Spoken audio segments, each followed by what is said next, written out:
Shalom, shalom, shalom sahabat-sahabat Her semua yang diberkati Tuhan. Puji Tuhan, kita berjumpa lagi di pagi ini di channel Her Sumahoke dalam damai dan sejahtera Tuhan. Nah sahabat-sahabat, di hari ini kita akan sama-sama membaca firman Tuhan dari Bilangan pasal 34 ayatnya yang pertama sampai ayatnya yang ke-29. Untuk itu mari kita berdoa. Tuhan, kami mengucap syukur untuk hari baru, hari pemberian Tuhan yang penuh berkat dalam kehidupan kami, untuk nafas kehidupan yang Tuhan masih percayakan dalam hidup dan kehidupan kami sampai pada saat ini. Kami mohon Roh Kudus menuntun kami selalu hidup pada jalan Tuhan. Kami mengerti firman yang akan kami baca di pagi ini. Kami percaya firman dan kami melakukan firman Tuhan dalam kehidupan kami sehari-hari untuk puji dan hormat bagi nama Tuhan di tengah-tengah dunia ini. Di dalam nama Yesus Kristus firman yang hidup, Tuhan dan Juru Selamat kami berdoa kepada Bapa di sorga. Haleluya. Amin. Ya, sahabat-sahabat yang diberkati Tuhan, makanan rohani kita di hari ini Bilangan pasal 34 ayatnya yang pertama sampai ayatnya yang ke-29 yang berbunyi demikian. Batas-batas tanah Kanaan. Tuhan berfirman kepada Musa, "Perintahkanlah kepada orang Israel dan katakanlah kepada mereka, apabila kamu masuk ke negeri Kanaan, maka inilah negeri yang akan jatuh kepadamu sebagai milik pusaka, yakni tanah Kanaan menurut batas-batasnya.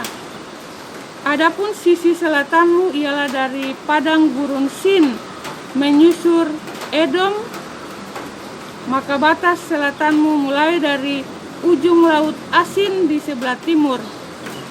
Lalu batasmu membelok ke selatan pendakian Akrabim terus ke Sin dan berakhir di sebelah selatan Kades Barnea. Sesudah itu ia mencapai Hasar Adar dan terus ke Asmon. Kemudian batas itu membelok dari Asmon ke sungai Mesir dan berakhir ke laut. Batas baratmu ialah laut besar dan pantainya, itulah batas baratmu. Inilah batas utaramu, mulai dari laut besar haruslah kamu buat tanda batas di Gunung Hor. Dari Gunung Hor kamu harus buat tanda batas ke jalan yang menuju ke Hamat. Lalu batas itu mencapai Sedat, kemudian batas itu mencapai Sifron dan berakhir di Hasar Enan. Itulah batas utaramu. Sebagai batasmu di sebelah timur haruslah kamu membuat tanda batas dari Hasar Enan ke Sefam. Dari Sefam batas itu turun ke Ribla di sebelah timur Ain. Kemudian batas itu turun lagi dan mencapai tebing danau Kineret di sebelah timur. Lalu batas itu turun ke sungai Yordan dan berakhir di laut Asin. Itulah negerimu menurut batas-batasnya sekeliling. Mengenai pembagian tanah Kanaan, Musa memerintahkan kepada orang Israel, itulah negeri yang akan kamu bagi sebagai milik pusaka dengan membuang undi yang diperintahkan Tuhan untuk diberikan kepada suku yang 9,5 itu. Sebab suku Bani Ruben menurut puak-puak mereka dan suku Bani Gad menurut puak-puak mereka telah menerima milik pusakanya. Juga suku Manasye yang setengah itu telah menerimanya. 2,5 suku itu telah menerima milik pusaka mereka di seberang sungai Yordan di dekat Yeriho di sebelah timur. Tuhan berfirman kepada Musa, inilah nama orang-orang yang harus membagikan tanah itu kepadamu sebagai milik pusaka, Imam Eleazar dan Yosua bin Nun. Lagi haruslah kamu mengambil seorang pemimpin dari setiap suku untuk membagikan tanah itu sebagai milik pusaka. Inilah nama orang-orang itu. Dari suku Yehuda, Kaleb bin Yefune. Dari suku Bani Simeon, Samuel bin Amihud.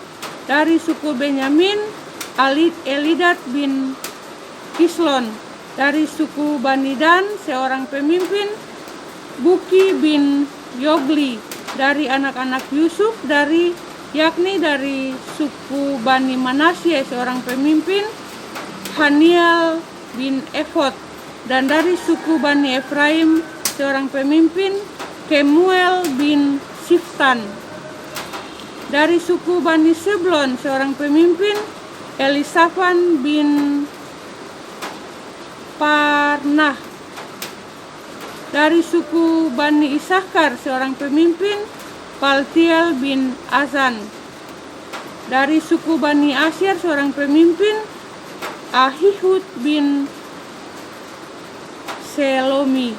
Dari suku Bani Naftali seorang pemimpin, Pedael bin Amihud.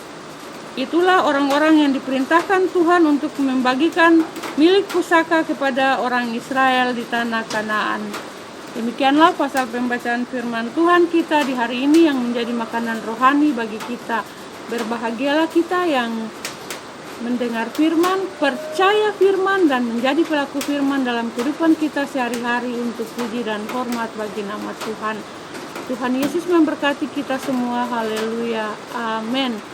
Selamat hari Sabat di hari ini, sahabat-sahabat semua, selamat beristirahat di hari ini. Tuhan Yesus memberkati kita sampai berjumpa lagi di besok hari.